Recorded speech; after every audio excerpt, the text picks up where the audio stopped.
Assalamualaikum warahmatullahi wabarakatuh. Sesuai ingkang disampaikan akhinal karim Ustadz Muhammad Imam Mahfudi. Jadi niki merupakan awal atau perdana. Niki setunggal bab niku mawon nggih. Setunggal bab mboten mawon nggih. Apa to Pak, Bu? Kula kalih panjenengan sedaya kok kedah ngaji, kedah kumpul, kedah tahlilan, kedah yasinan, kedah kumpul Lailatul Ijtima kados ngeten niki. Niki dereng kula mulai ngaji, sek pembukaan riyen. Para ibu, para bapak ingkang saged rawuh, ingkang saged hadir di Musholah An-Nur Perum Sukodono Permai Kebon Agung, kula kalih panjenengan sedaya niki kumpul niate majelis ilmu, niate majelis zikir. Pangapunten kula kalih panjenengan lungguh sareng-sareng kados ngeten niki, kedah sing ditangletaken kalih Ustadz Mahfudi tadi. Lan napa kula kalih panjenengan kok kudu nglampahi Lailatul Ijtima niki minangka mugi-mugi angsal barokahipun nderek para alim, para ulama Mbah Hasyim Asy'ari. Jadi amaliyah an-nahdhiyah, amal-amal ibadah Nahdlatul Ulama yang sudah dilakukan oleh para alim, para ulama yang sudah dahulu, kita teruskan di sini. Mudah-mudahan ini menjadikan kula kalih panjenengan sedaya ditakdir dadi menungso ingkang bener-bener takwa dumateng Allah Subhanahu wa taala. Yoga kula kalih panjenengan sedaya diparingi yoga ingkang sholih sholihah. Amin Allahumma amin. Pak, Bu, kula tanglet teng jenengan. Jenengan niki lungguh bareng, duduk bareng di sini. Niate napa? Tholabul ilmi. Ageng sangat besar para ibu, para bapak, fadilah keistimewaane tholabul ilmi. Barang siapa man ta'allama baban minal ilmi ya'mal bihi aw lam ya'mal bihi kana afdhala min ayyusalliya alfi raqatin tatawuan. Pangapunten, artosipun ngeten, dawuh Kanjeng Nabi Muhammad sallallahu alaihi wasallam nggih, barang siapa mempelajari satu bab dari ilmu, jenengan pangapunten lungguh bareng kados ngeten niki, keistimewaane iku luwih sae, lebih baik daripada sholat 1000 rakaat, sholat sunnah maksudnya. Jenengan nate ibu pernah melakukan sholat sunnah 1000 rakaat? Mboten nggih? Jenengan duduk bareng ta'alum ngeten niki fadilah pahalae kados sholat sunat 1000 rakaat. Nah, guru-guru kula nggadahi guru tenggene Indonesia nggih tenggene luar negeri, selalu berpesan niatkan seluruh hidupmu untuk senantiasa tholabul ilmi lan tholabul halal. Tholabul ilmi yang pertama adalah mencari ilmu, tholabul halal yang kedua adalah mencari rizki halal. Panjenengan ketika di pagi hari keluar rumah niat bekerja, kemudian jenengan niat mencari rizki halal, itu jihad. Ketika meninggal dunia dengan niat mencari rizki halal, maka insya Allah meninggal dunia dalam keadaan husnul khotimah. Begitu pula mumpung ini masih di awal nggih Ustaz Mahfudzi, di awal kita mau mengkaji kitab Al-Muqtatafat ya Ahlil Bidayat, karang ini pun Kiai Haji Marzuki Mustamar. Tentunya alhamdulillah akhinal karim Ustadz Mahfudzi sudah langsung salaman dengan beliau, sudah minta tanda tangan, sudah ijazah secara khusus nggih. Jadi nah, apakah saya yang belum minta ijazah secara langsung kepada beliau, apakah boleh mempelajari, boleh mengkajinya? Sudah diijazahkan, diperbolehkan. Akan tetapi saya suatu saat ketika ketemu langsung dengan beliau, sama juga saya minta izin seperti Ustadz Mahfudzi. Jenengan tulisi pun mulai awal kajian jenengan niat mugi-mugi jenengan saged memahami, mempelajari sampai nanti khatam. Mergo napa? Kalau kula kali panjenengan sedaya, kalau kita semua ini niat mempelajari sampai khatam, niat mengamalkan, kemudian di tengah-tengah perjalanan seandainya para ibu, para bapak, para saudara-saudaraku semuanya, terus kita ini tidak tahu kapan usia kita dicabut oleh Allah, kapan usia kita ini meninggal dunia. Tapi dia punya niatan tholabul ilmi, kemudian dalam perjalanan ini kok meninggal dunia, maka dinas kali baginda Nabi termasuk orang yang menuntut ilmu. Jaminan orang yang perjalanan menuntut ilmu itu insya Allah husnul khotimah dan akan dimasukkan surganya Allah Subhanahu wa ta'ala. Bukan berarti terus saya mengucapkan seperti ini terus ada yang meninggal dunia, bukan berarti seperti itu.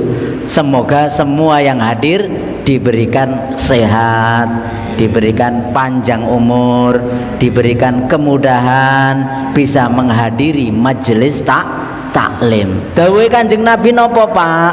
Wa man salaka thoriqan yaltamisu fihi ilman sahalallahu lahu bihi thoriqan ilal jannah.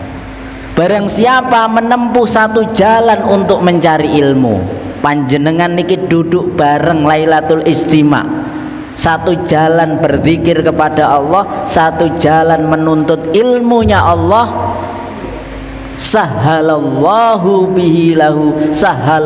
lahu bihi thoriqan ilal jannah. Niscaya Allah akan mudahkan baginya jalan menuju surga.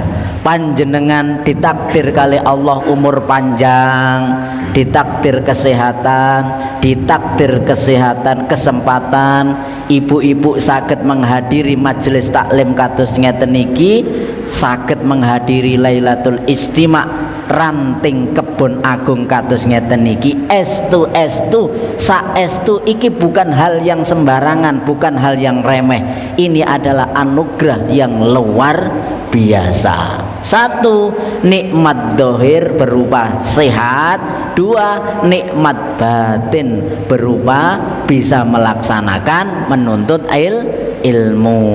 Mugi-mugi kula kalih panjenengan sedaya pikantuk rahmati Allah, pikantuk hidayah Allah Subhanahu wa taala, lan mugi-mugi kula kalih panjenengan seandainya ada di antara kula kalih panjenengan dipundhut kalian Allah Subhanahu wa taala, ini bisa mengukir kehidupan yang paling baik yaitu husnul khotimah. Pun ngeten niki pun 15 menit pembukaane. Sakniki kula kalih panjenengan sedaya langsung niku dibuka di Al-Babul Awal.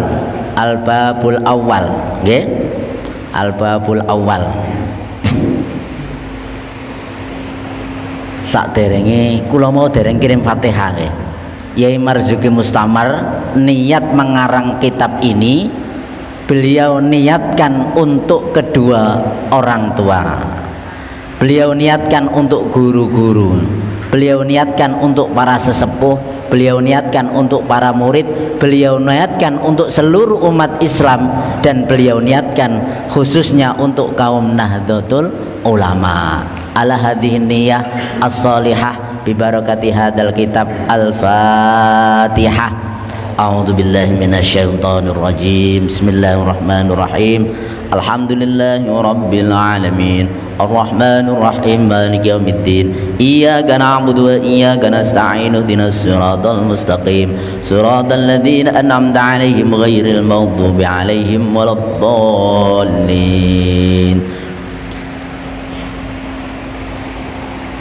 Bismillahirrahmanirrahim. Al-babul awwal, bab yang pertama. Fadailul Qur'ani wa suwarin wa ayatin mahsusatin. Fadailul Qur'an, keutamaan membaca Al-Qur'an. Wa suwarin, surah-surah, keutamaan membaca surat-surat yang ada dalam Al-Qur'an. Wa ayatin, dan keutamaan membaca ayat-ayat yang ada dalam Al-Quran maksusatin, yang tertentu. Di NU itu ada tradisi membaca Al-Quran, istilahnya tadarusan. Gini pembadan, wonten tadarusan, wonten semaan, wonten membaca surat-surat yang dipilih, seperti ketika malam Jumat kula kali panjenengan maca napa Pak? Yasin. Kula kali panjenengan maca napa? Tahlil. Kula kali panjenengan nggih wonten istilahe tawasul. Nggih napa mboten, Bu? Nggih, ila hadrati niku istilahe tawasul. Nah, tenggene tradisi kula kali panjenengan sedaya wonten maca wa ayatin, membaca ayat-ayat yang dipilih yang digunakan untuk ru'yah. Nggih mboten? Wonten apa jenenge sing kangge ngru'yah niku. Nggih, niku mengambil dari ayat-ayat Al-Qur'an. Niku tradisi. Nggih kan? Nggih. Jenenge itu namanya mengambil beberapa surat-surat, ayat-ayat yang ada dalam Al-Quran yang digunakan untuk kita baca untuk mendekatkan diri kepada Allah Subhanahu wa Ta'ala. Nah, semua itu adalah tradisi, adalah kebiasaan yang sudah lama, yang sudah diajarkan oleh para alim, para ulama, para sesepuh untuk kita laksanakan. Istilahnya dalam arti kita adalah amaliyah an-nahdiyah, amaliyah pekerjaan-pekerjaan orang-orang Nahdlatul Ulama yang sudah ada sejak para guru-guru kita, sesepuh kita.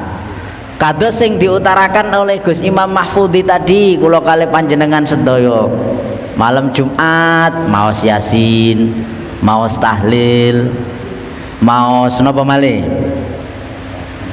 Al-Kahfi, Istighosah. Ibu, bapak jenengan kok ditakdir kali Allah Subhanahu wa Ta'ala pangapunten saged ngelampahi ndongakno dulure sesama orang Islam, saling dongakno, saling tolong menolong. Kalau kita tolong menolong tenggene donya kados ngeten iki, kumpul sareng-sareng sing sregep ngumpul perkumpulan Lailatul Istima, insya Allah panjenenganipun iku tergolong ahli swarga. Mergo napa? Tiyang niku mesti kirim donga. Jenengan mau kirim donga kan? Nggih. Ila hadrati. Panjenengan sedaya pangapunten. Sak bakdone niku istighosah. Ngirim donga. Kula pas ngaos tenggene Al-Maghfur lah Yai Jamal.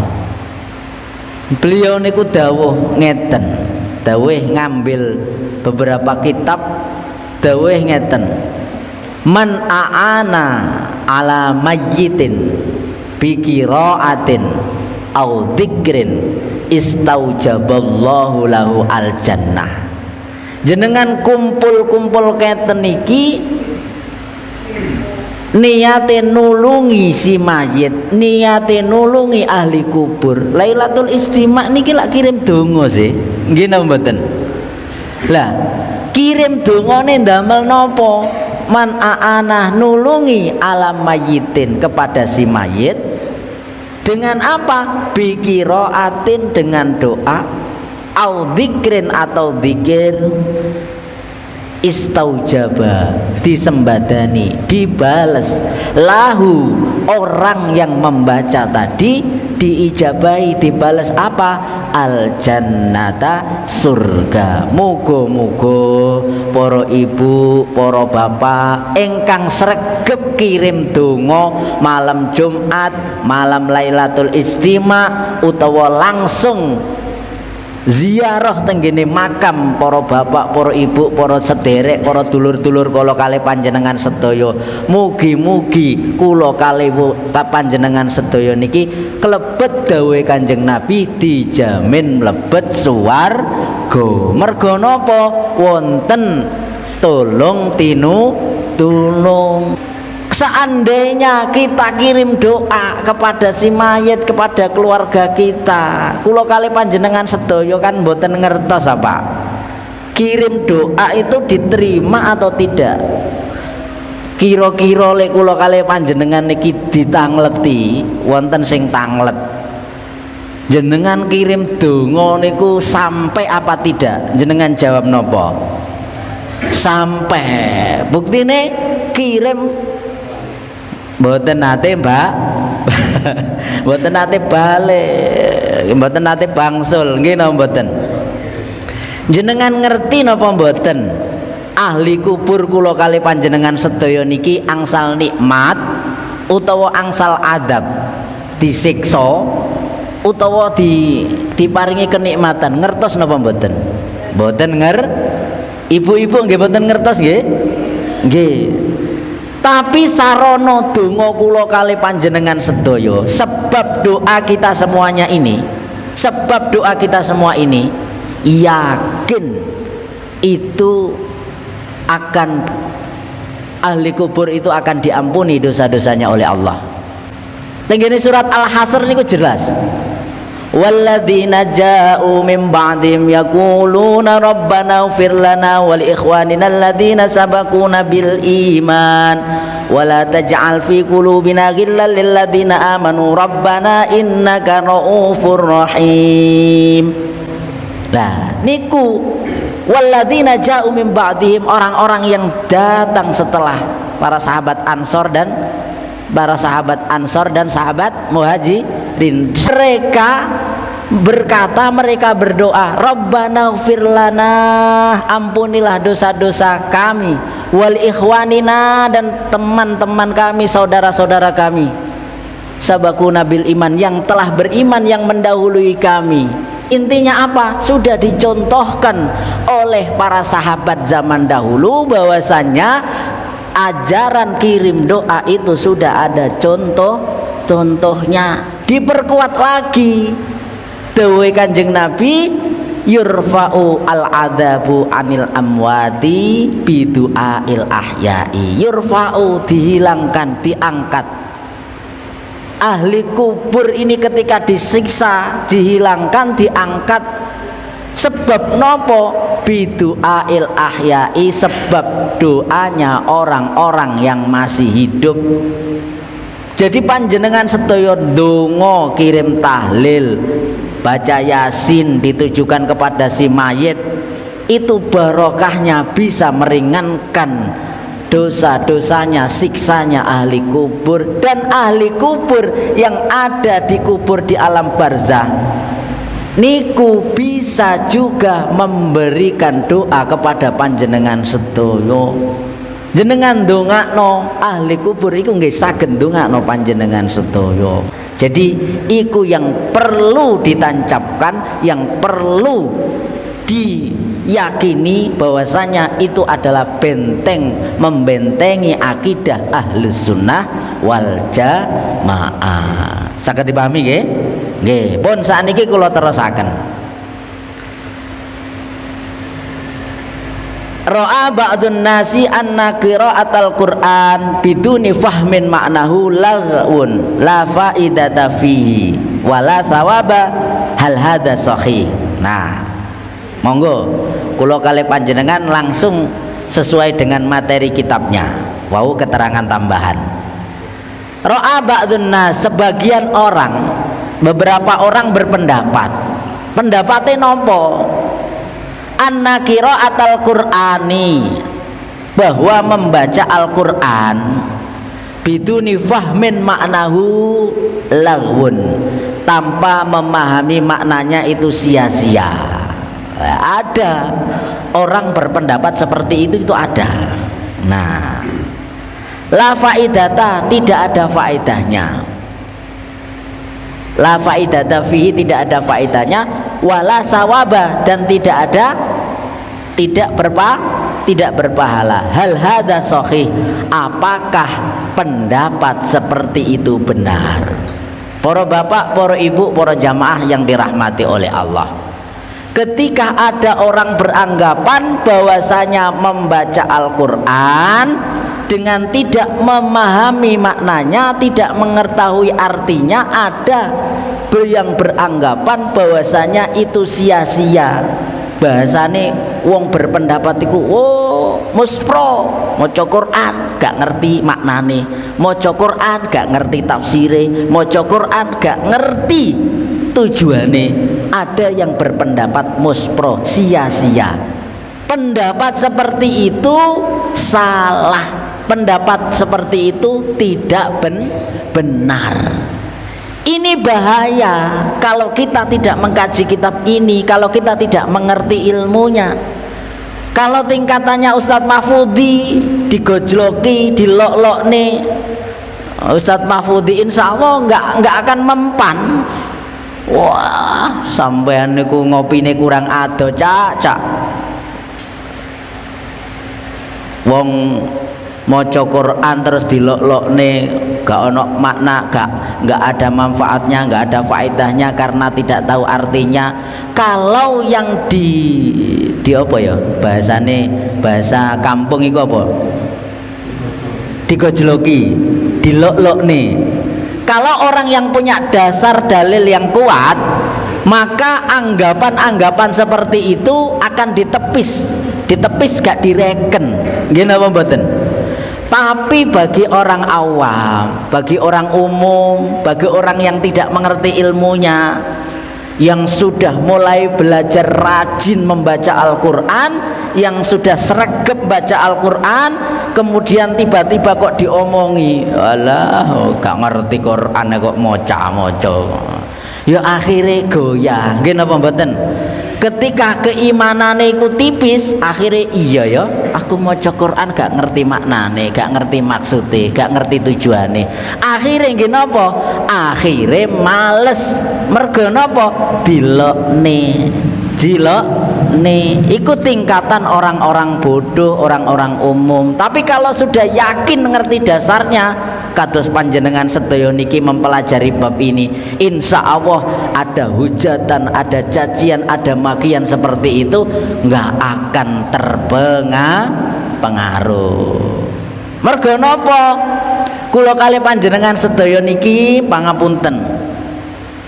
Sebenarnya yang berpendapat seperti itu hanya oknum,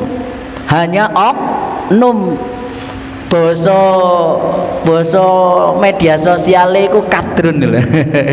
Kadrun itu sebenarnya golongan manapun, orang Islam manapun, para ulama itu kan sepakat, para bapak, para ibu, definisi Al-Quran niku nopo sih Pak? Al-Quran niku lho nopo definisine? Yaiku Al-Quran niku nopo?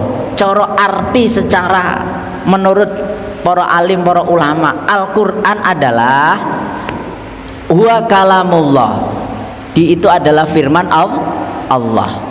Al-munazzal ala Muhammadin, ala sayyidina Muhammadin sallallahu alaihi wasallam, yang diturunkan oleh malaikat Jibril kepada baginda Sayyidina Muhammad sallallahu alaihi wasallam.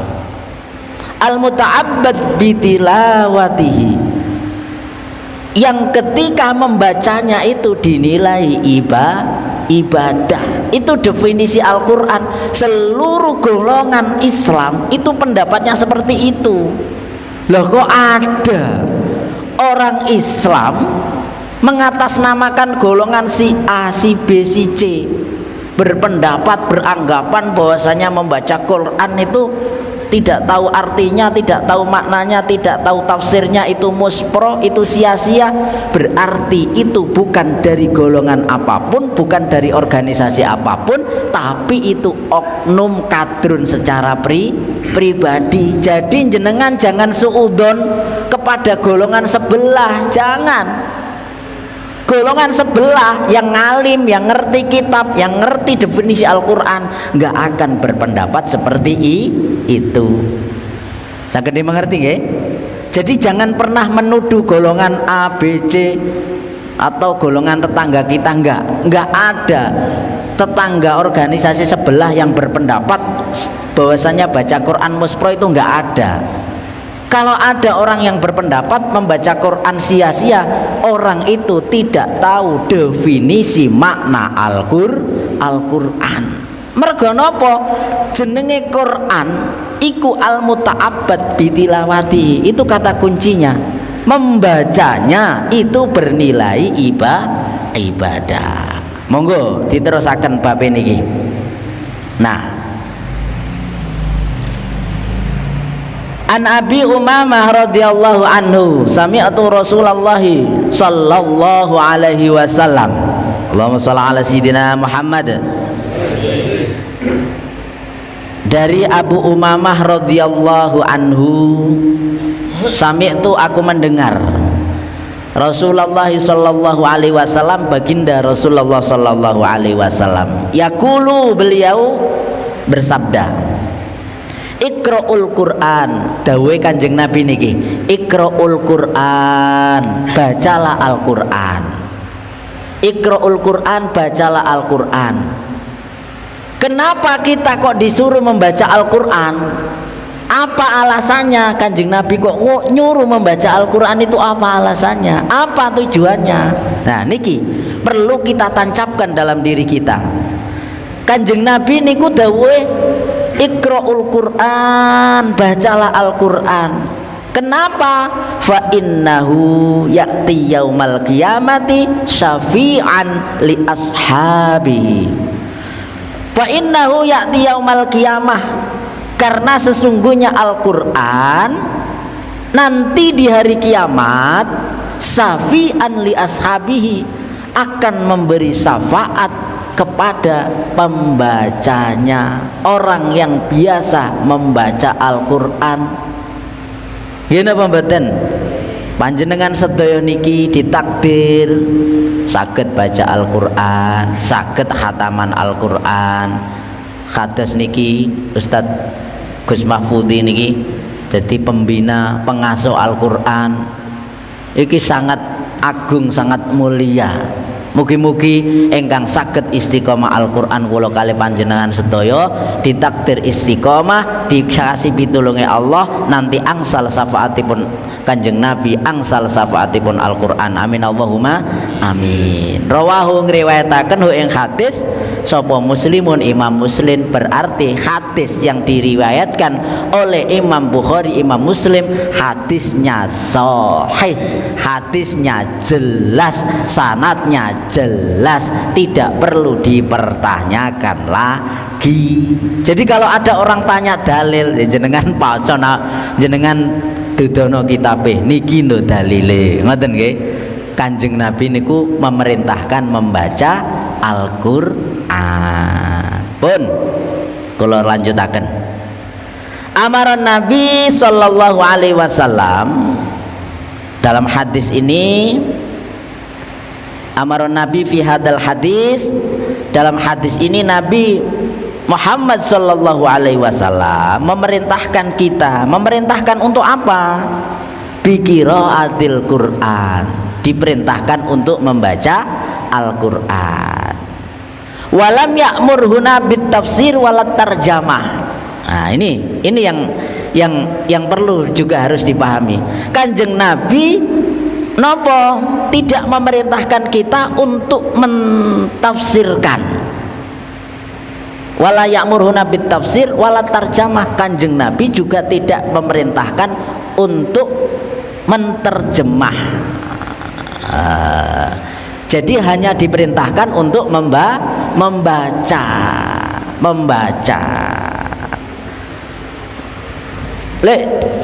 Kalau kita semuanya ini seandainya membacanya sudah lancar, membacanya sudah fasih, sudah lancar, sudah bagus, ditingkatkan lagi nopo? Belajar mempelajari artinya, mempelajari maknanya. Iku diceritakan dalam salah satu tombo ati nopo Pak? Tombo ati maca Quran angen-angen sak maknane. Ketika itu sudah selesai membaca, jadi ketika sudah ada kesempatan, sudah selesai membaca, ada kesempatan lain, ya kita belajar artinya, kita belajar tafsirnya. Pun kalau lanjut, fal qiraatu wahdaha ibadatun, sehingga membacanya saja itu terhitung ibadah. Nah, istilah ibadah ini kok nggih, kan dalam kehidupan di dunia itu kan ada dua Pak, ada al-adah, ada al-ibadah. Pun jenengan titeni, jenengan angen-angen, aktivitas manusia di dunia itu dibagi menjadi dua. Al-adatu itu kebiasaan, kemudian yang kedua adalah al-ibadatu. Ya sama kebiasaan, tapi kalau ibadah itu dibarengi dengan niat. Tetapi kalau baca Al-Quran diniati tidak diniati, langsung dinilai ibadah. Tapi kalau rutinitas sehari-hari, tapi kalau tidak dibarengi dengan niat, belum tentu dinilai ibadah. Tapi kalau membaca Al-Quran diniati mboten diniati pun kula niat baca Quran, itu pun sudah termasuk satu ibadah, dua zikir kepada Allah Subhanahu wa taala. Nggih ngoten nggih Ustaz nggih. Kalau rutinitas kita sehari-hari hanya dianggap al-adah, kebiasaan, contoh pangapunten, panjenengan sedaya melangkahkan kaki keluar dari rumah, kemudian berangkat bekerja. Ketika dalam berangkat bekerja itu hanya sekedar berangkat saja, kemudian pulang juga pulang begitu saja, hanya menggugurkan rutinitas kegiatan sehari-hari, itu dinamakan dengan al-adah, kebiasaan. Tetapi pangapunten, panjenengan niki kok tancapkan, sisipkan sedikit niat, aktivitas tapi diisi niat. Mulai keluar dari pintu jenengan membaca doa bismillahi tawakkaltu alallahi la haula wala quwata illa billah. Itu pun seje, itu beda isinya, beda artinya, beda pahalanya. Ya Allah, saya keluar rumah dengan menyebut namamu, tawakkaltu bismillahi dengan menyebut namamu, tawakkaltu alallah, kami pasrah kepada Allah, la haula wala quwata illa billah, tidak ada daya dan kekuatan kecuali hanya dengan pertolonganmu. Kemudian melangkahkan kaki, kemudian setiap langkah kaki dalam tujuan tolabul halal, mencari rizki halal, dalam tujuan bekerja, itu selamanya dinilai ibadah. Kalau tidak niat, itu dalam aktivitas rutinitas sehari-hari itu hanya sekedar al-ada, hanya sekedar kebiasaan. Nah iki pun kalau lanjut walam pundi mau yusabu ya ini ibadah, yang namanya ibadah ini yusabu alaiha al-qari, sehingga dia akan diberi pahala wa yastahiqu asy-syafa'ata minhu yaumal qiyamah, serta nanti berhak mendapatkan syafaat Al-Qur'an pada hari kiamat. Mugi-mugi kula kalih panjenengan sedaya maos Al-Qur'an, mempelajari Al-Qur'an, belajar menghafal Al-Qur'an. Mugi-mugi kula kalih panjenengan ditolong oleh Allah, dikasih kesempatan oleh Allah, dikasih kemudahan oleh Allah untuk bisa membaca Al-Qur'an. Mergo napa para bapak, para ibu, tiang iki kembali kepada ilmu tauhid nggih. Kula kalih panjenengan sedaya saged kempal bisa berkumpul di sini. Semua ini jangan pernah kita akui, jangan pernah kita mengaku bahwasanya itu adalah kekuatan kita, tapi itu semua adalah atas izin dari Allah Subhanahu wa ta'ala. Niat kula silaturahim di sini Kebon Agung, satu adalah niatnya silaturahim, saged tambah akrab kali Gus Imam, tambah akrab kali panjenengan sedaya, saged kenal panjenengan sedaya. Niatnya adalah melaksanakan perintah Allah silaturahim, dan niat yang harus ditancapkan adalah bahwasanya ketika kita sudah bisa hadir di majelis ini, bahwasanya harus kita tancapkan semua yang terjadi di sini adalah atas kehendak dan kekuasaan Allah Subhanahu wa ta'ala. Lanjutkan ini nomor 2 nggih. Setunggal malih iki nggih. Ibu nggih nyemak nggih Bu nggih. Nggih nomor kali niku Bu. Qala dawuh, qala bersabda Rasulullah sallallahu alaihi wasallam, baginda Nabi Muhammad sallallahu alaihi wasallam. Lah bersabda Nabi, dawuhe Nabi niku napa Pak? Khairukum man ta'allamal Qur'ana wa 'allamahu, rawahu Al-Bukhari. Dawuhe Kanjeng Nabi ngeten, khairukum yang terbaik di antara kamu, yang terbaik di antara kalian.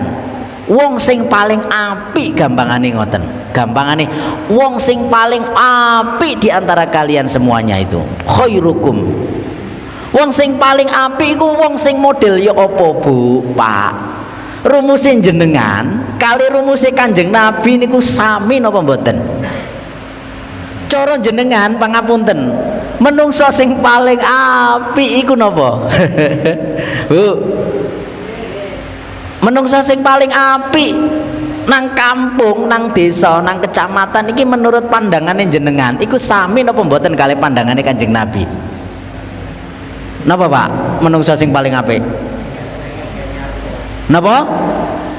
Sering maringi arto. Oh, sering maringi arto. Nggih, leres. Niku nggih kula nggih pendapat ngoten niku. Wong kok maringi sering ngekeki dhuwit, iku tandane wong loman, wong apik. Ustaz Mahfud guyu. Pun, tandane wong apik maneh, saapik-apike wong napa malih, Pak? Napa? Hah? Alim. Oh, nggih, alim.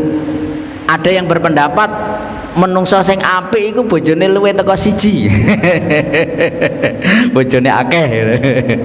Menungso sing apik iku jabatane tinggi. Menungso sing paling apik iku napa malih?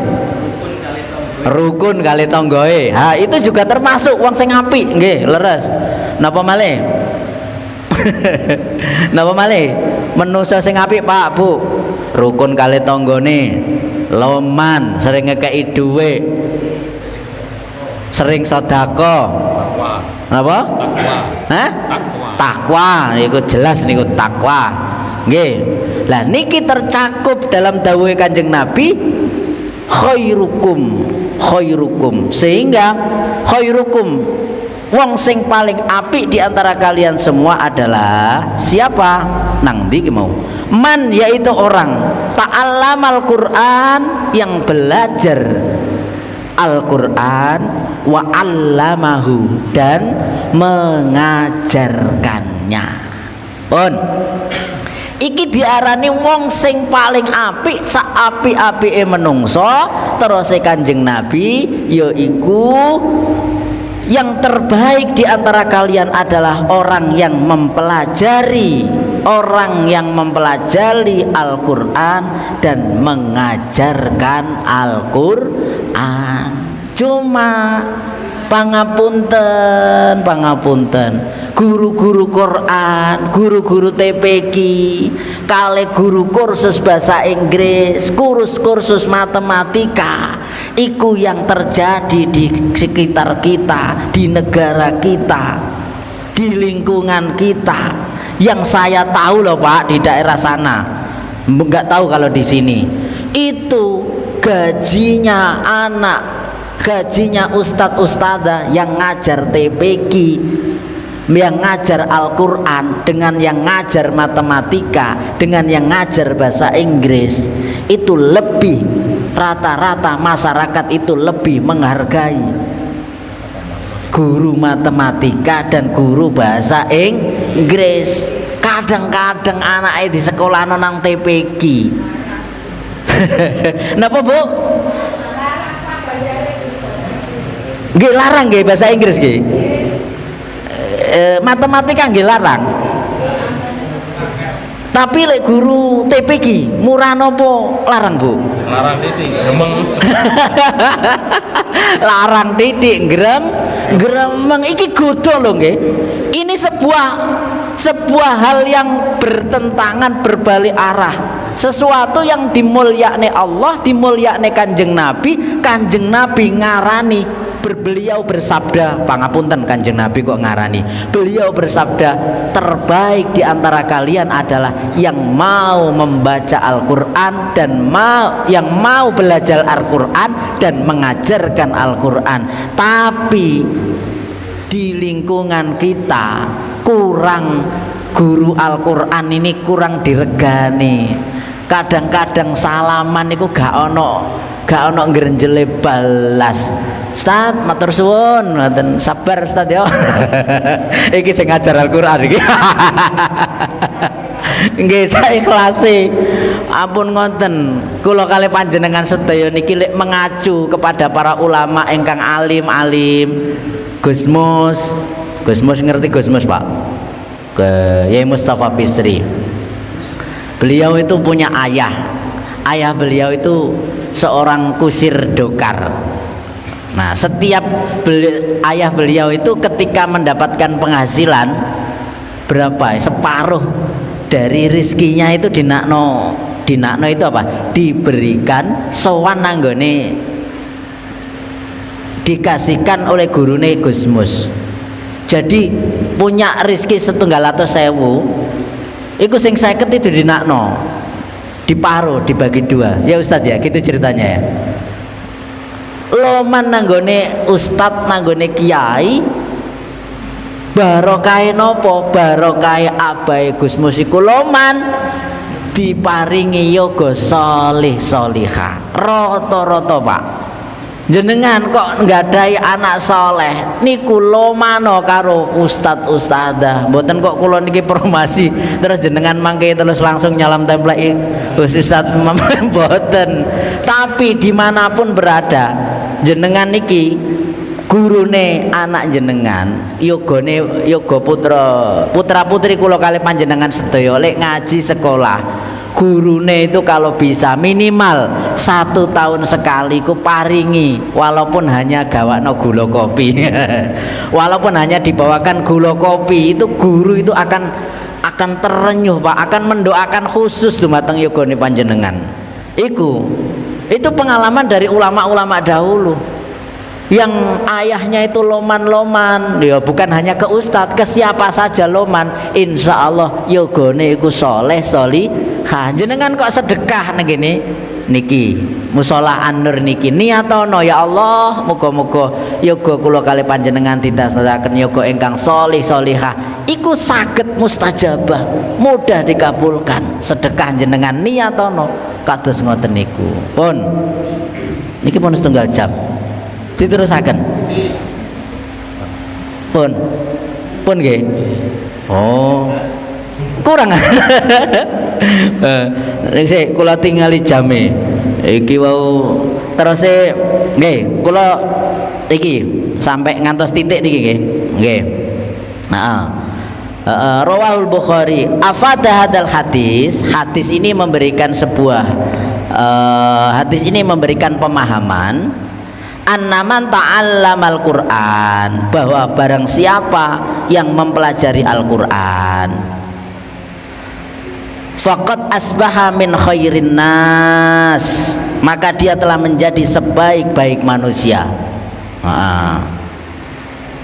Wa ma'lumun ladaina, bahwa wa maklum ladaina, maklum bagi kita semuanya, annaman ibtada'a ta'alluma qiraatil Qur'an, bahwa orang baru mulai belajar membaca Al-Qur'an, orang yang baru membaca, orang yang mau belajar membaca Al-Qur'an itu sudah maklum bagi kita.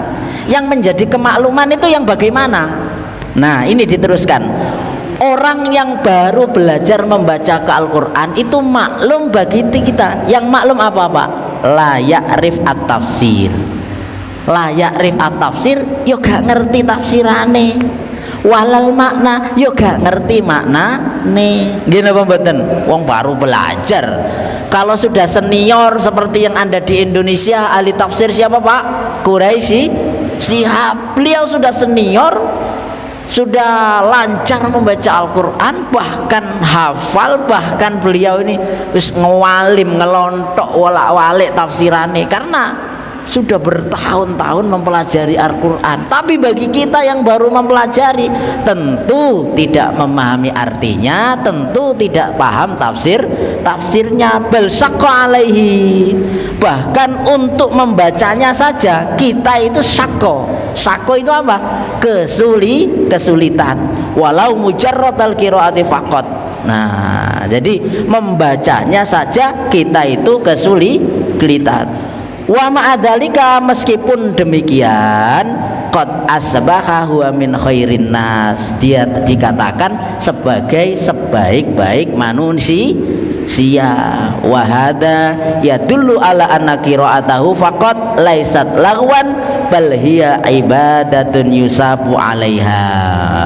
Hal ini menunjukkan bahwa membaca Al-Qur'an bukanlah hal yang sia-sia, melainkan membaca Al-Qur'an itu merupakan ibadah yang berpahala. Paham tidak paham, ngerti tidak ngerti, lancar tidak lancar, maka bacaan kita itu berpahala, itu dinilai ibadah. Kalau sudah dinilai ibadah, itu akan diberi pahala. Kalau diberi pahala, harapan besar nanti di hari kiamat kita akan mendapatkan syafaatul uzma, syafaat yang agung, yaitu syafaatnya Al-Qur'an, syafaatnya Nabi Muhammad sallallahu alaihi wasallam, dan rahmatnya Allah subhanahu wa ta'ala. Ngoten mawon